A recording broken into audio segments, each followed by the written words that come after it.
The education, I think, is second to none. The class sizes are small. The attention the students get is very good.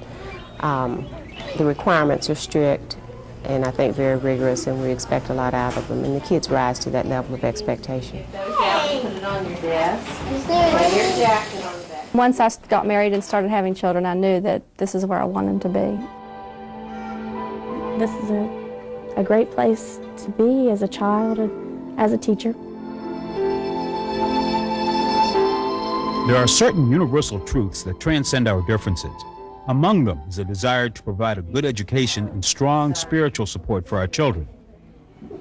Our Father who art in heaven, hallowed be thy name. This church grew up as a blue-collar church, so work is very important in terms of the people of St. Anthony's. But I think St. Anthony's, too, in the Franciscan mode of providing opportunities for people to meet people, to break down barriers between each other.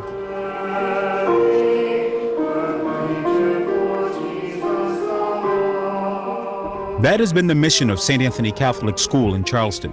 Since the 1920s, St. Anthony School has educated the sons and daughters of immigrant families who came to Charleston seeking a better life. Those working-class families invested their money, faith, and hopes in the church and school community to provide the pathway to those dreams. I remember just the regimen, the discipline of the sisters, that in those days you didn't ever talk back to them, and you did exactly what they told you to do. Over the years, the faces have changed, and some of the students are from second and third generation families, but the basic mission remains the same. At the mouth of our subdivision, there's a rather good public school, but it's so large. There's like 650 kids, and we just didn't really want to place her there, and we did want her to have a Catholic education, so we are making the effort to bring her in every day.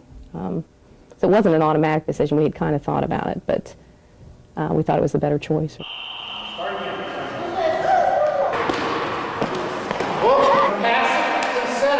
Family involvement is a critical ingredient for any successful school. At St. Anthony, that means more than showing up for holiday programs, and the results are obvious. We felt it was more of a family commitment. I don't think people here can or want to simply drop their kids off in the morning and pick them up in the afternoon. You can certainly rely on them to get a good education here if you want to do that, but there's much more of an emphasis on the family's responsibility in the raising up of the child. It's neat. It's got like held off in there. Over the years, a strong faculty has established a standard of educational excellence for the school. They are dedicated to opening up the minds of their students to the world around them, a criteria that is central to the mission of St. Anthony. Very good. It's a very caring environment and a very warm environment. And so therefore it does a great deal to help students with their self-esteem, to give them confidence to be able to be successful, and it does a great job of helping to enhance their social skills. I think the school, with it being on a smaller scale, they get more one-on-one teaching, and just all around better school atmosphere. Discipline, the discipline that they have here, that means a lot. And that they are allowed to pray in the church, in the school. Their child will have a smaller class, so therefore they might get a little more attention than they would have received in a public school. We do have the faith development, so that if they're interested in that kind of growth, that will be taken care of here as well. With that underpinning, St. Anthony graduates traditionally go on to contribute to the quality of life in Charleston and central West Virginia. Some are lawyers, doctors, a lot of the guys that I graduated from high school, because then I left here and went on to Charleston Catholic. A lot of them are, in the professional business and doctors, lawyers. At the same time, we have people who are essential to running neighborhood groups. There's people in this local community here who are part of neighborhood associations that went to school here. Good. Now, as we move toward the millennium and beyond, St. Anthony is poised to continue a legacy of service, but fulfilling that legacy demands the support of all of us. Parents, alumni, and the corporate community as well. Schools don't run cheap. You're welcome. And so as a result, the parents, some of whom can't afford the cost that it takes to educate a child in let's say, St. Anthony's or any other similar type school. So they have to have outside resources to do it. and only the community at times can provide those outside resources. By helping St. Anthony to be successful in educating young people, it's an investment in the future of this state and this nation. This area of town is maybe not the most beautiful or wonderful, and some people may even be fearful to come into this area, but I think St. Anthony School has made a difference in that and opened up some people's eyes. By aiding education here, you're also aiding this part of Charleston, and Charleston at large, and Central West Virginia, I think. St. Anthony School, an investment in our children and our community.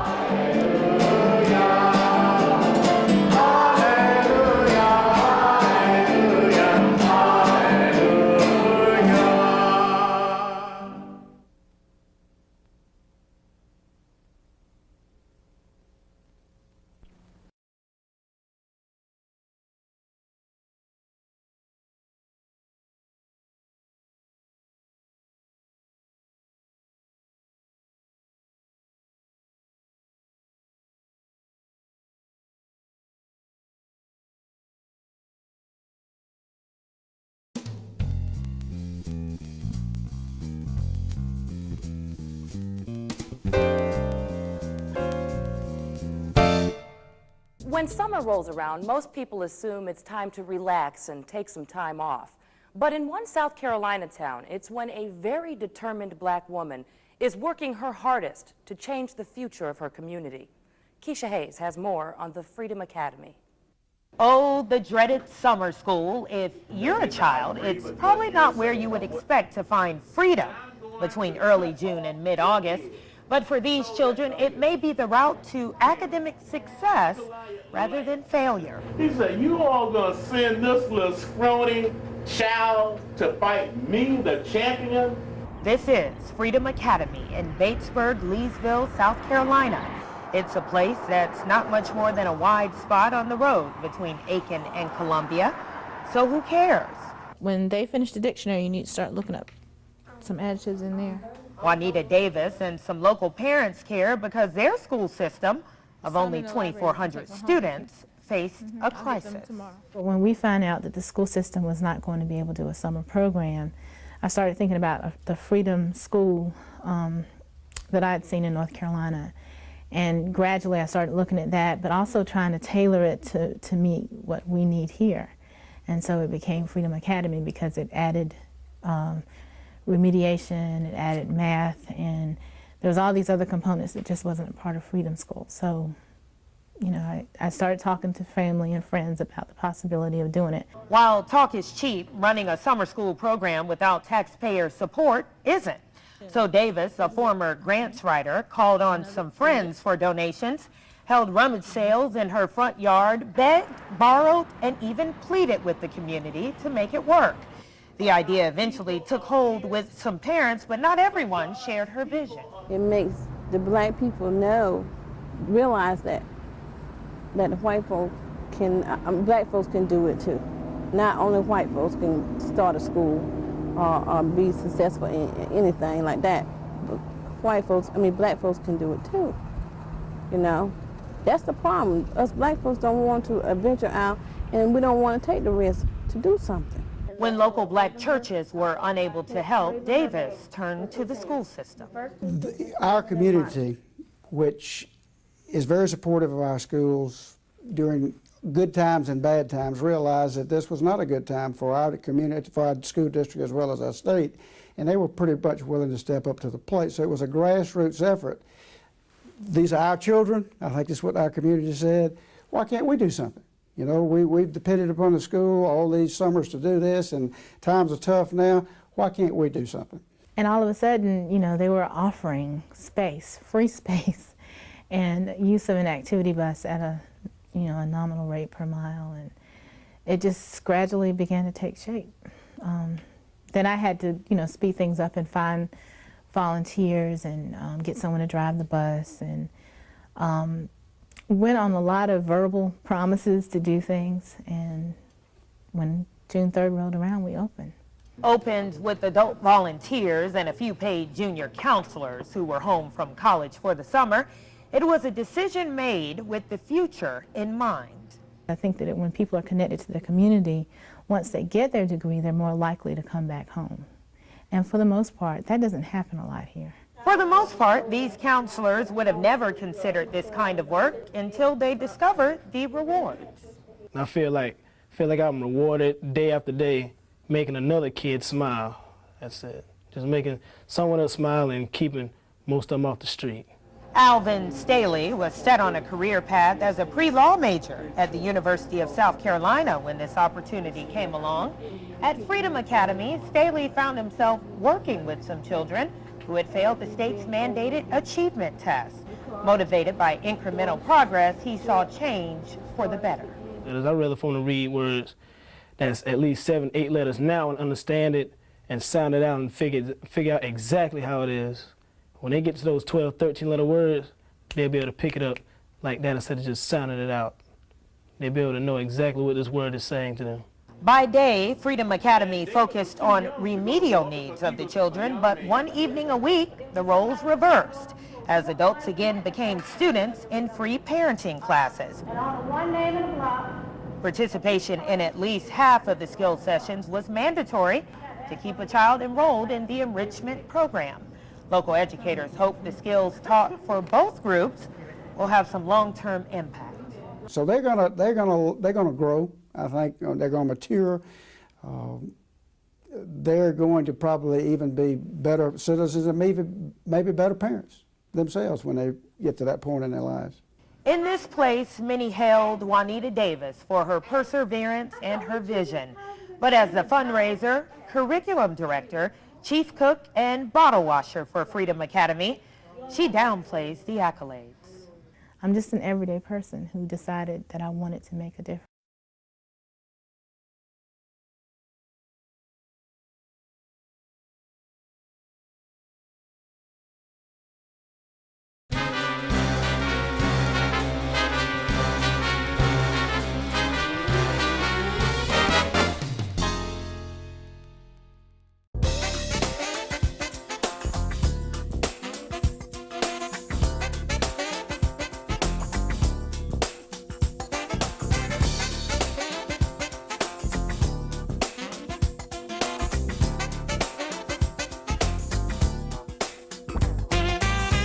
Jacksonville, Florida, September 28, 2002, the beginning for a modern classic.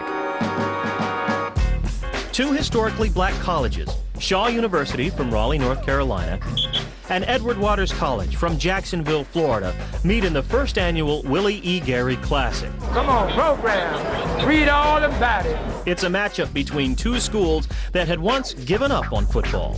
Excitement this weekend, big weekend. I'm happy. I mean, too many black schools don't get this opportunity to be at a big stadium like Outset. I'm happy. I'm excited for them.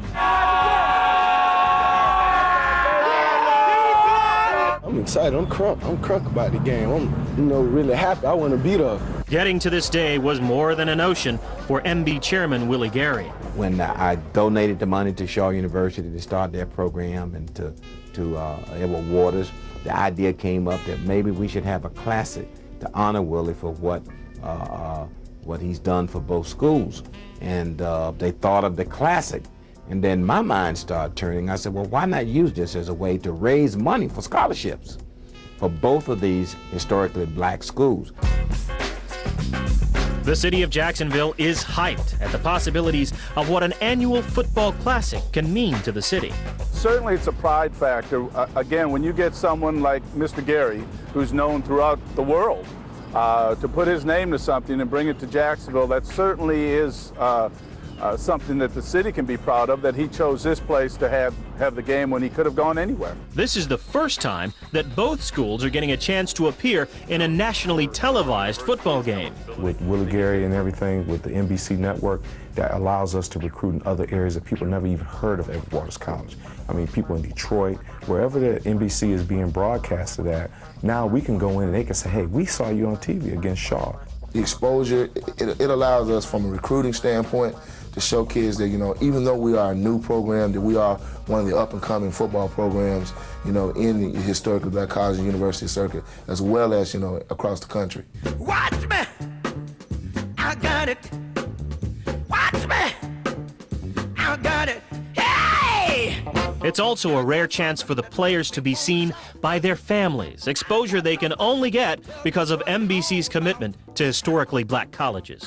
I always told my mother in high school I was going to play on TV. I was thinking the league, but I'll take this step. It's really exciting to me. I get a chance to really show what I can do and show what type of football Shaw University play. We are going to give them the exposure that they need. And I still say the only reason why they left the historically black colleges was because of the lack of exposure.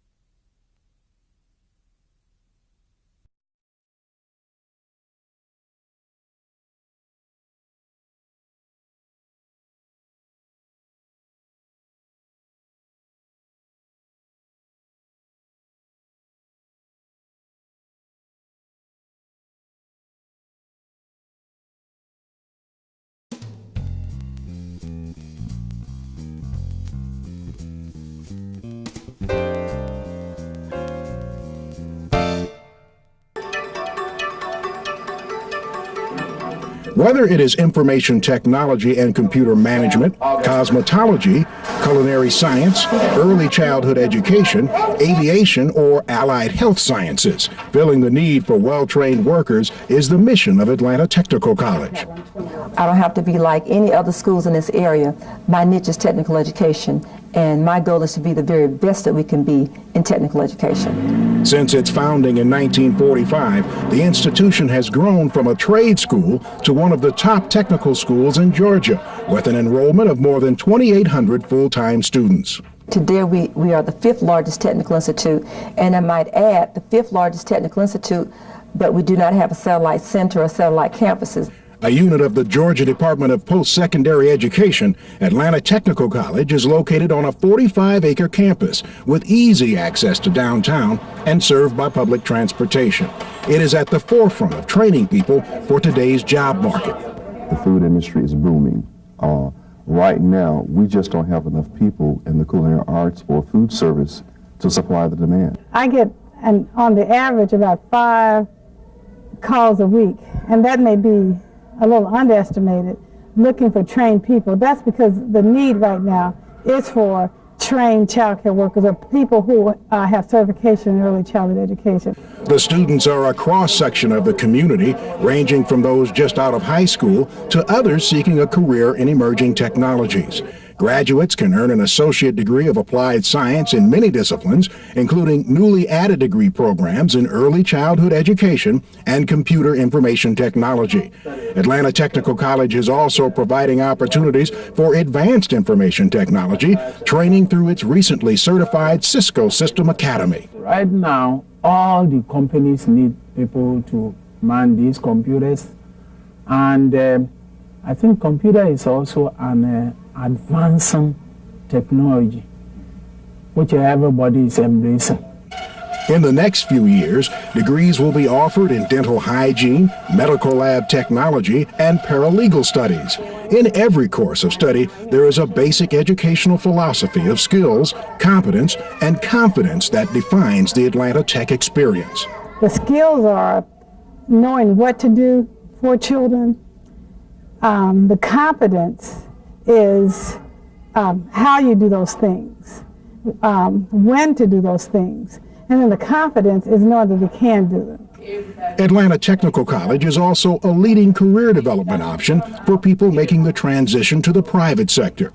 The new Connections to Work program has successfully placed 80% of its clients into meaningful jobs. The changes I've made from the last 2 months is that I learned to think positive for myself and to learn that I need to start doing things for myself.